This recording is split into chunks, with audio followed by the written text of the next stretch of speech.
Hello అండి, అందరికీ welcome to my channel అండి. హైదరాబాద్లోని జహీరాబాద్ దగ్గర జురాసంగం అని వచ్చామండి. ఇక్కడ ఎంట్రీ అనగానే శివుడు పార్వతి మనకి కనిపిస్తుంటారు.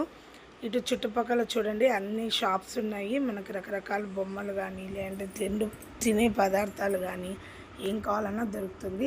ఇలా ముందుకు వెళ్ళామంటే మెయిన్ ఎంట్రన్స్ అండి.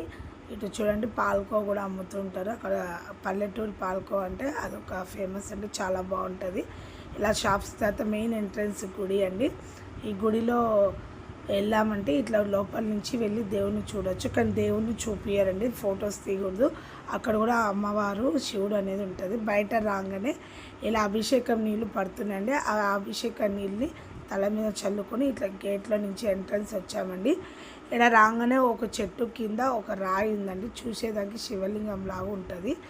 ఇది ఈ రాయి గొప్పతనం ఏమిటంటే మన మనసులో ఎటువంటి కోరికలు ఉన్నా నెరవేరుతాయంట.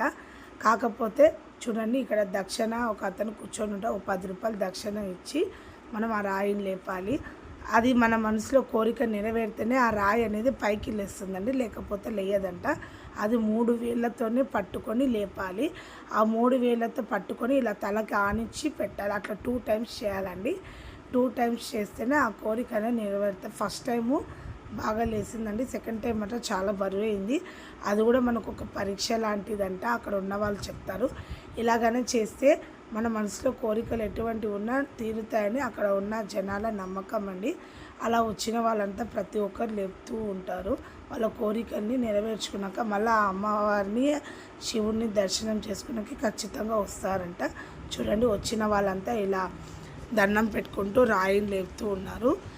మనకు పిల్లలు కావాలన్నా లేకపోతే వ్యాపార పరంగాను, లేకపోతే కళ్యాణం జరగకపోయినా ఇల్లు పరంగాను, ఇట్లా ఏ కోరికలు ఉన్నా ఆడ మనం మొక్కుకోవచ్చు.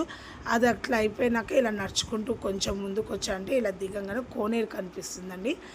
ఈ కోనేరుకు కూడా ఒక గొప్పతనం ఉందండి. అది ఏంటనేది మీకు సెకండ్ పార్ట్లో నేను ఖచ్చితంగా చెప్తాను. ఈ కోనేరు చుట్టూ చిన్న చిన్న గోపురాలు, అలాగే శివుడు బొమ్మలు లేదంటే శివుడు లింగాలు కూడా ఉన్నాయి. పైన ఈ కోనేటి కాడ ఒక స్వామి కూర్చొని ఉంటారండి. అక్కడ శివుడికి నందికి అభిషేకం చేసి ఆడ ప్రసాద నైవేద్యం చేస్తాడు. అది ఎలా చేస్తారు, ఎందుకు చేస్తారు అనేది మీకు సెకండ్ వీడియోలో నేను ఖచ్చితంగా చెప్తాను. ఇలా కోనేట్లో దిగినాక కాళ్ళు ఇలా కడుక్కొని ఆ నీళ్ళు చల్లుకొని చాలామంది దేవునికి నమస్కరిస్తూ వెళ్తుంటారు. మీరు కూడా తప్పకుండా వెళ్ళిరండి. థ్యాంక్స్ ఫర్ వాచింగ్ అండి.